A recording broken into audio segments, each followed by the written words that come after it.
Señor, nuestro propósito al estar aquí esta noche, Padre, es buscarte a ti directamente, es conocer de ti, Señor. Nuestro propósito no es una teoría, es algo para la vida de cada día, Señor. Habla a nuestro corazón hoy a través de tu Espíritu, Padre, y de tu palabra. Sacude, Señor, en nosotros todas las cosas que nos convierten a veces en cristianos no cercanos a tu corazón, Señor. Llénanos hoy de esa convicción y de esa fuerza para buscar de ti, Señor, para saber que tú estás siempre con el corazón y los brazos abiertos para nosotros, que nosotros estemos igual para ti. Sea nuestra oración hoy, Señor, en el nombre de Jesús. Amén. Amén. Bien, continuamos. Proverbios capítulo 14. Vamos a mirar el versículo 23. Toda labor da su fruto, mas las vanas palabras empobrecen. Algo que ha hecho el Señor conmigo, y se los comparto pues para que de pronto ustedes, si quieren, tomen un camino parecido, es el de entender que este es un Dios que al crear los cielos y la tierra, como figura en Génesis capítulo 1, estableció también unas leyes que son importantes de ser entendidas por nosotros como hijos de Dios. Ayer hablábamos de comprender los caminos de Dios. Hoy entonces estamos reafirmando eso. Comprender los caminos de Dios también consiste en comprender las leyes espirituales primordiales. Una de ellas, una de las más importantes, es la que está relacionada con el gran mandamiento que el Señor Jesucristo dio, que citamos ayer anoche. Amarás al Señor tu Dios con todo tu corazón, a tu prójimo y a ti mismo. Estoy resumiéndolo. Ese mandamiento también tiene una relación muy importante con la ley de la siembra y la cosecha. De Dios nadie puede burlarse, dice la palabra, porque lo que el hombre siembre, eso cosechará. Y este proverbio está en relación directa también con él. Toda labor da su fruto. Tenemos que ser muy cuidadosos entonces en nuestra vida espiritual, porque si queremos recoger cosas grandes y profundas, tenemos que sembrar cosas importantes también y profundas. Es decir, tenemos que abandonar nuestra superficialidad, nuestra despreocupación, nuestra falta de compromiso con algunas cosas, porque con esas actitudes lo que estamos haciendo es menospreciar y desperdiciar leyes tan importantes como esta que estamos hablando. Para entenderla un poco más a fondo, consideremos Proverbios 22:8. El que siembra iniquidad, iniquidad segará, y la vara de su insolencia será quebrada. Esto es una extensión de la ley de la siembra y la cosecha. Si yo siembro iniquidad, iniquidad segaré. El capítulo 8 de Romanos nos habla de el que es de la carne piensa en las cosas de la carne, y por tanto ciega corrupción y muerte. Pero el que es del Espíritu piensa en las cosas del Espíritu, es decir, siembra en su pensamiento cosas espirituales, piensa en los proverbios, en los salmos, en las enseñanzas del Señor Jesucristo, las medita, las analiza, las intenta comprender en lo que tiene que ver con su vida de todos los días, y descubre que entre más siembre para el Señor, se cumple lo que dice Romanos 8. Los que son del Espíritu piensan en las cosas del Espíritu, y entonces más adelante dice que recogen vida eterna. El de la carne siembra para la muerte, recoge muerte, muerte espiritual, pero el que es de Dios, el verdadero hijo de Dios, el verdadero creyente, el verdadero practicante de la fe cristiana, se aparta de las cosas que son de la carne, las cosas del egoísmo, de la sensualidad, de la sensiblería, y empieza a meterse cada vez más con las cosas espirituales, porque ha entendido que sembrando en lo espiritual va a recoger vida eterna. Y la vida eterna tiene que ver con adelantos que ya conocemos aquí, que son la paz, la esperanza, el contentamiento, el gozo y tantas otras cosas que son el resultado de una vida cristiana plena. No nombré la sabiduría, que es también resultado de ese compromiso con la vida que es del Espíritu. Pero aquí el versículo nos dice que el insolente, o sea, el que cree que no necesita a Dios, que cree que no necesita comprender los principios de Dios, va a ser quebrado. Aquí está sembrando soberbia. He dicho varias veces que no reconocemos cuán soberbios somos cuando caminamos en forma independiente de Dios en todas nuestras cosas, o en la mayoría. Y entonces esa insolencia se convierte en quebrantamiento, es decir, en un golpe para el corazón, un tremendo dolor que se va a recoger en la vida, más tarde o más temprano. No es que el Hijo de Dios no recoja dolores también, pero es que el dolor del creyente es un dolor productivo. El dolor del incrédulo es un dolor que le genera rabia y malestar y amargura y una cantidad de emociones negativas. Es totalmente improductivo para vida eterna. Miremos también Oseas 8:7.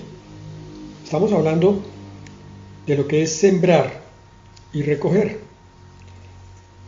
Decía yo que hay un pensamiento del común, o sea, de las masas, un dicho que no sabíamos que estaba aquí en la palabra. Dice, porque sembraron vientos, segarán tempestades. No tendrán mies, ni su espiga dará harinas, y si la da, los extranjeros la comerán. Mire, grábense esto, hermanos. El que siembra vientos cosecha tempestades. El que agita su casa de forma egoísta, el que busca solamente su parte ancha y cómoda de cualquier cosa que se haga, el que quiere siempre tener la razón, el que quiere que toda la familia esté en función de sus sueños, no considera los sueños de los demás, esa persona está perturbando su casa. Y hay un proverbio que dice que el orgulloso va a quebrantar su hogar, porque está sembrando vientos. Uno no puede ir a acosar a las personas, a molestarlas en forma continua y repetida sin que eso se devuelva contra uno más adelante. Cuando somos generosos, recogemos gratitud y bendición que de alguna otra parte llega, no necesariamente de la misma persona a la cual yo bendije, pero igual ocurre cuando yo siembro daño en los demás. Puede que esa persona no venga con la intención de hacerme daño, pero más adelante otra, que de pronto no tenía nada que ver con la situación, una persona totalmente desconocida, viene y me cobra la iniquidad que yo sembré en injusticia. Por eso ser cristianos se trata de ser sabios. El cristiano no es una persona de una religión diferente a la de los demás. El cristiano es una persona que ha entendido que los principios de Dios son los que le hacen vivir más cómodamente que a aquellos que no creen, aquí mientras el Señor viene por los suyos y después con total comodidad en la vida eterna. El cristiano entendido es una persona que siembra porque sabe que va a recoger multiplicado. Entonces, a veces tiene que esforzarse. No siempre es fácil hacer bien, hacerle el bien a otra persona, a un desconocido o a una persona que incluso nos ha hecho daño. No siempre es fácil hacerlo. Pero el cristiano que conoce estas leyes se esfuerza. El cristiano que ha entendido estos principios, entonces no va a su iglesia solamente a oír un poco de enseñanzas, palabras, sermones, sino va a recoger, mejor dicho, es como si fuera al granero a comprar semilla, porque sale de la iglesia con un bulto de semilla que va a sembrar cada día después, a sabiendas de que esa semilla le va a dar fruto, que lo va a alimentar. Y con respecto al mismo tema, vamos a mirar dos pasajes del Nuevo Testamento. Segunda de Corintios 9:6 dice: pero esto digo, el que siembra escasamente, también segará escasamente. Y el que siembra generosamente, generosamente también segará. Al final del versículo 7 dice, porque Dios ama al dador alegre. La siembra no es solamente con una visión egoísta, sino buscando llevar bendición a todos los que pueda tocar. Se convierte entonces en un instrumento de bendición de parte de Dios, llevando siempre buenas nuevas y bendiciones de todas clases. Es apenas lógico, si yo, aunque no tenga muchas nociones de qué es lo que hace un campesino en el campo, es lógico que yo entienda esto tan sencillo. Si yo siembro poco, pues no voy a recoger nada y cuando llegue el momento del hambre voy a pasar muchas dificultades. Pero si siembro incluso más de lo que pensaba o de lo que planeaba y también incluso más de lo que podía, voy a ver una cosecha muy abundante que me va a bendecir primeramente a mí y después a los demás. Y entre más bendiga yo a los demás con mi propia cosecha, más cosecho yo todavía. La iglesia cristiana tiene que entender que si no está trabajando para Dios, está viviendo en egoísmo y en pereza. Trabajar para Dios es sobreponerse a la propia comodidad y decir, Señor, tú me has dado tantas cosas, empezando por la vida, que yo te quiero retribuir de alguna manera con mi trabajo, aunque sea un poco, Señor. Ese es el dador generoso, ese es el buen cristiano, ese es el cristiano que da gusto tener en cualquier congregación. No estoy chantajeando, estoy diciendo algo que es cierto. El Señor, ustedes recuerdan un pasaje cuando Él iba con los discípulos y tuvo hambre y vio una higuera y buscó el fruto de la higuera, que es el higo. Era algo que le iba a calmar el hambre. Y como no encontró fruto, entonces el propio Señor Jesucristo, ¿quién lo diría? Maldijo la higuera, por cuanto no había dado fruto. Y cuando empieza en los evangelios, especialmente el de Juan, donde nos habla de Juan el Bautista, dice, el hacha está puesta a la raíz de los árboles porque no han dado fruto. Miremos Gálatas 6, para terminar con el tema que estamos viendo de la generosidad. Versículo 7. Aquí está, ya ahora sí, delante de sus ojos, la ley de la siembra y la cosecha. No os engañéis, Dios no puede ser burlado, pues todo lo que el hombre siembre, eso también segará. Porque el que siembra para su carne, de la carne segará corrupción. Yo lo estaba diciendo hace unos minutos. Pero el que siembra para el Espíritu, del Espíritu, con E mayúscula, Espíritu Santo, segará vida eterna. Todo creyente que se ha sobrepuesto a la comodidad, a la pereza, al egoísmo y ha creído en esta palabra y ha tomado la decisión de ayudar a alguien, ha visto el cumplimiento de esta ley, como se despojó de su carne e hizo lo que tenía que hacer en el espíritu y sirvió a alguien, la bendición le llega después, indefectiblemente, no inmediatamente, pero sí con el tiempo. El que siembra abundantemente cosecha abundantemente. Propósito para nuestra vida, entonces, hermanos. Desechar el egoísmo, la comodidad y la pereza. Y buscar el cumplimiento de esta palabra de Proverbios 14:23. Toda labor da su fruto. Si la labor es buena, el fruto es bueno. Recordemos un poquito lo que dice el versículo 26 y 27, ya lo hemos visto. En el temor del Señor está la firme confianza, la esperanza para sus hijos. Este versículo está un poco, ¿cómo lo llamamos? Como con un doble sentido. Si yo tengo temor del Señor, entonces, respeto a Dios. Si sé que Dios me bendice porque es generoso, pero también me disciplina porque es justo, entonces yo trato de comportarme en forma lo más recta posible. Voy a tener firme confianza por un lado y esperanza para todos los que son sus hijos. Pero decía que hay un doble sentido, porque parece que también se entendiera como que aquel que tiene temor del Señor, sus hijos también son bendecidos. Sus hijitos biológicos reciben parte de la esperanza que le corresponde al mayor, al adulto. Amén.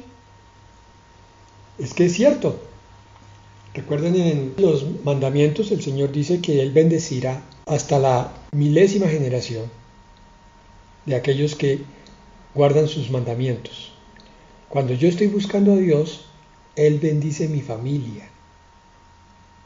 Cuando yo dejo de buscar a Dios, de alguna manera la bendición se pierde para mi familia, obviamente primero que todo para mí. El 27 dice algo complementario: el temor del Señor, o sea, el respeto a Dios, es manantial de vida, algo de lo cual salta vida eterna y vida plena, que aparta de los lazos de la muerte. Cuando yo tengo miedo de pecar, porque sé que hay consecuencias, eso también es temor a Dios, entonces mi vida va creciendo cada vez en forma más importante. Pero cuando el pecado no me parece algo tan grave, mi vida espiritual se va secando. Versículo 29, junto con el 30. El que tarda en airarse es grande de entendimiento, es sabio, es prudente, conoce la palabra de Dios, sabe que cuando se aira pierde control de muchas facultades interiores. El impaciente de espíritu pone de manifiesto su necedad.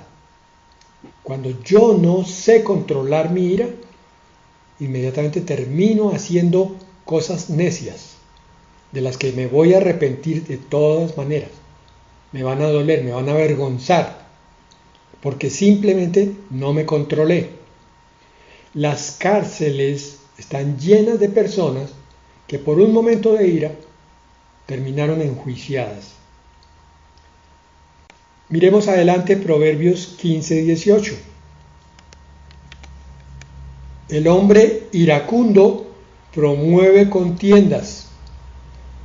El que tarda en airarse apacigua la rencilla.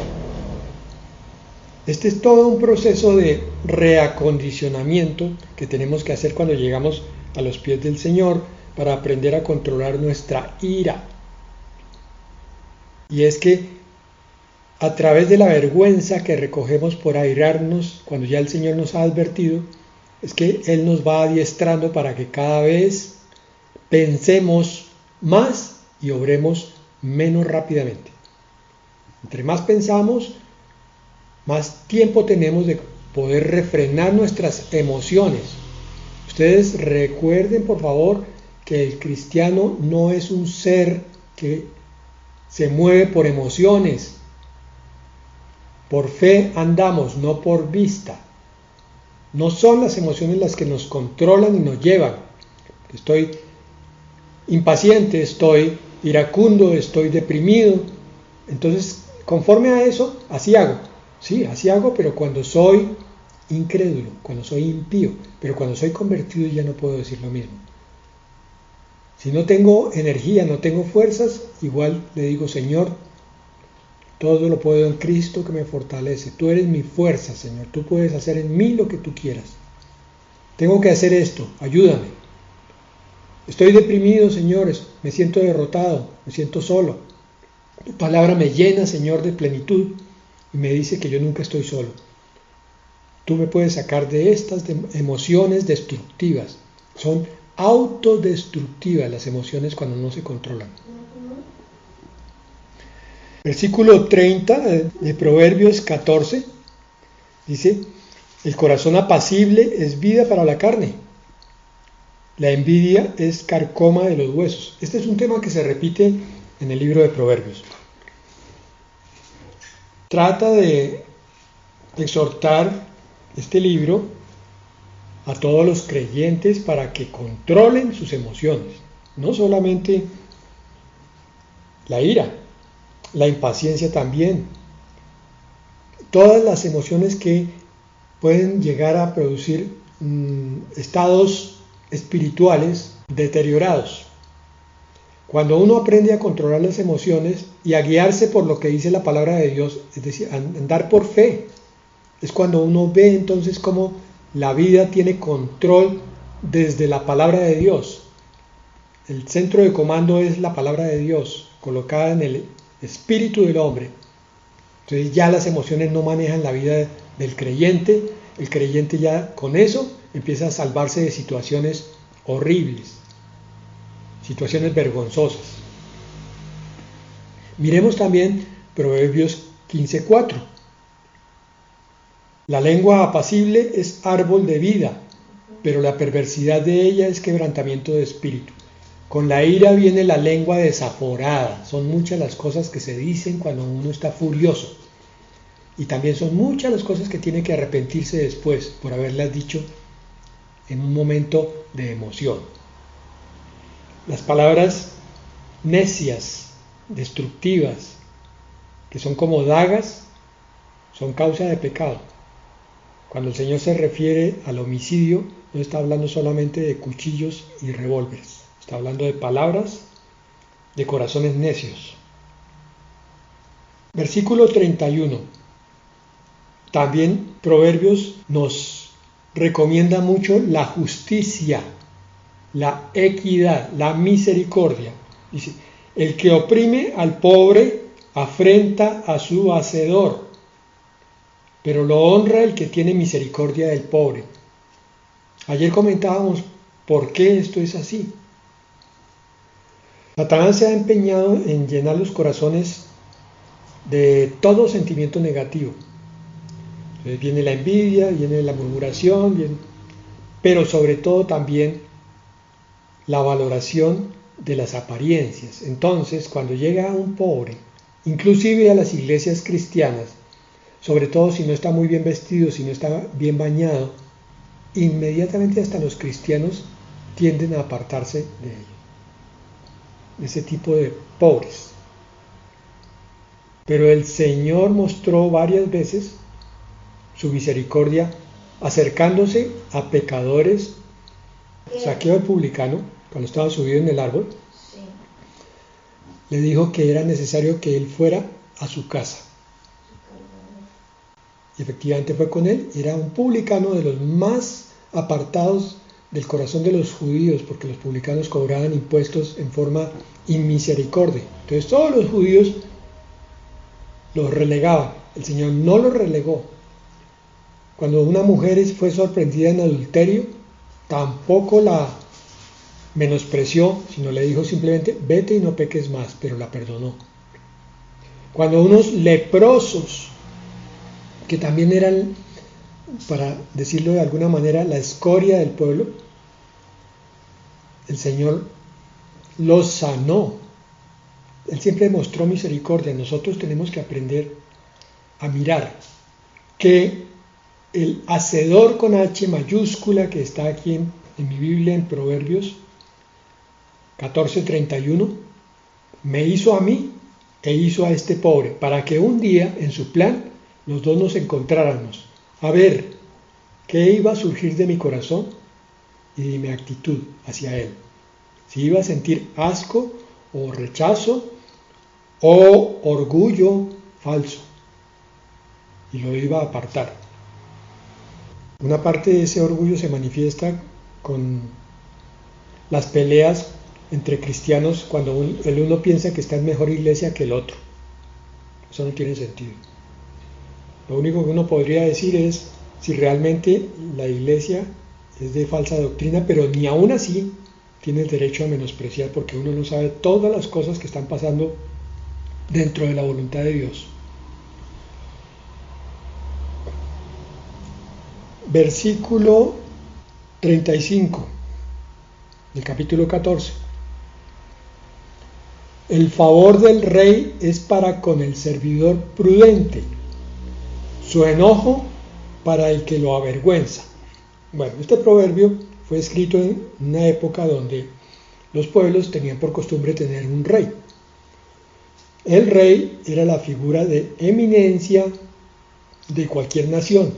El rey hablaba y su palabra prácticamente era sagrada. Los siervos de ese rey eran increíblemente respetuosos en la gran mayoría de los casos. Y el rey usualmente se rodeaba de servidores sabios, prudentes, que le ayudaran en la tarea de gobernar. Eso explica entonces el sentido de este proverbio. El rey derrama su favor sobre el servidor que es sabio y prudente, porque lo ayuda, porque ese siervo colabora en la obra del rey que es gobernar. Pero cuando hay un siervo que avergüenza porque hace las cosas mal, el rey esconde su cara de él. Podemos aplicar este proverbio un poco, no literalmente, pero sí un poco, a el corazón de Dios. Él es el rey. Nosotros somos los siervos. Y podemos ser prudentes o avergonzar a Dios. Preguntémonos con el corazón lo más sincero posible. ¿Cuántas veces habremos avergonzado a Dios en los últimos meses? ¿Qué cosas hemos hecho mal o con descuido, con menosprecio, con pereza? De las cosas de Dios me refiero, y también de las cosas del mundo. ¿Será que el Señor se avergüenza de nosotros? No sé, pero por lo menos sí sabemos que se duele su corazón, porque el Señor tiene un corazón misericordioso. Pero sí, de eso no podemos tener la más mínima duda.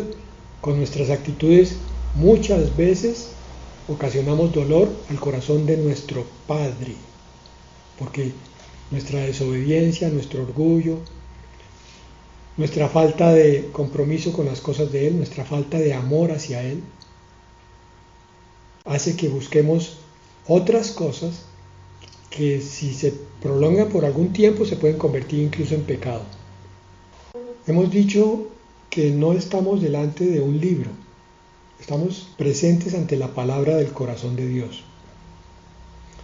Y que en esta reunión lo que hacemos es mirar a nuestro Creador como persona, porque todos estos estudios que hacemos es para ver cómo nos acercamos más a su presencia, cómo aumenta en nosotros el entendimiento de la fe en las cosas que Él nos dice y cómo aumenta nuestra obediencia y sometimiento. Así es. Por tanto, cada proverbio que veamos, cada palabra, debiéramos aplicarla en ese sentido, hacia el corazón de Dios. Eso es lo que se llama respeto a Dios. Pasemos al versículo primero del capítulo 15. Con respecto a la ira, miren, también dice aquí algo. Este versículo es muy importante para que lo memoricen en el corazón. Yo no estoy diciendo al pie de la letra, pero sí el sentido para la vida. La respuesta suave aplaca la ira, pero la palabra áspera hace subir el furor. Esto quiere decir que si alguien se acerca a mí y viene un poco conmocionado, un poco impaciente o incluso con deseos de pelear, mi respuesta va a marcar mucho de la reacción de esa otra persona. Si esa persona me agrede o lanza comentarios duros y yo le respondo igual con palabra áspera, vamos a terminar en una discusión soberana. Pero existe la gran posibilidad que la persona quiera hacerme daño verbalmente y yo le devuelvo una palabra blanda, suave, una palabra de reconciliación. Puede ser que esa persona, a menos que sea un necio recalcitrante, esa persona puede reaccionar favorablemente y se acaba la contienda. No olviden eso en las relaciones familiares. Eso es parte del amor al prójimo. Si alguien está inquieto, impacientado, respóndale con algo suave, algo blando. Y verán los milagros que ocurren allí. Versículo 3. Los ojos del Señor están en todo lugar, mirando a los malos y a los buenos. Yo diría que este versículo es uno de los más olvidados de la Escritura. Porque a veces, no digo yo que nos pongamos a pecar activamente, pero nos ponemos a hacer tantísimas cosas que nos distraen de la visión espiritual. No es que eso sea malo en sí mismo, sino que es malo en el sentido de que nos metemos en cosas que son distracciones y se convierten en algo prolongado y entonces empezamos a perdernos del entendimiento de la presencia de Dios. Y si eso se vuelve una costumbre, entonces cada vez nos va a quedar más fácil resbalar y caer hacia un pecado, porque no somos conscientes de que Dios está allí. Pero versículo para grabar también: los ojos del Señor están en todo lugar, están siempre mirando a los malos y a los buenos. Cuando nos impacientemos con los malos, recordemos esta palabra: el Señor los está mirando. Y cuando veamos buenos ejemplos, o incluso nosotros hayamos cumplido algo de la palabra de Dios, recordemos que los ojos del Señor pueden estar sonriendo allí por eso que está viendo. Versículo 5, ya vimos el 4. El necio menosprecia el consejo de su padre, el prudente acepta la corrección. También hay muchísimos versículos que nos recuerdan las dos relaciones importantes que Dios hizo. La primera es la relación de su Hijo con el Padre Celestial, nosotros como sus hijos. Y la otra relación importante es la familia, la relación de los padres con los hijos. ¿Cómo sería el mundo de distinto hoy en día si muchos padres hubieran comprendido que a los hijos no se les puede soltar y dejar que crezcan como maticas, sin abono y sin agua y sin corrección? Porque entonces explica eso el por qué cuando llegan a cierta edad, la preadolescencia y la adolescencia, empezamos a ver estos muchachitos muy rebeldes, porque no han valorado, no se les ha enseñado que el padre y la madre, por más de que se equivoquen, están puestos por Dios con un propósito, y es de que así se equivoque el padre y la madre, perdón que repita, el hijo tiene que aprender a respetarlo por encima de la equivocación, del error del padre o la madre. Ese es un mandamiento. honra a tu padre y a tu madre para que tengas larga vida. Quiere decir que el hijo que no honra en obediencia, en respeto, y que menosprecia a su padre o a su madre, ve acortada su vida en calidad.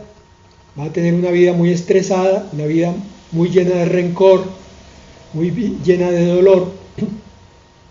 Va a estar buscando figuras paternas en otras partes y no las va a encontrar. Y el último para hoy, el versículo 8. El sacrificio que ofrecen los malvados es abominable para el Señor. La oración de los rectos es su gozo. ¿Cómo descubrimos cosas cuando miramos Proverbios? Ay, Señor. Aquí descubrimos algo que el común de la gente piensa de otra manera. Casi todo el mundo piensa que si levanta un rezo o una oración sin obediencia, Dios lo oye.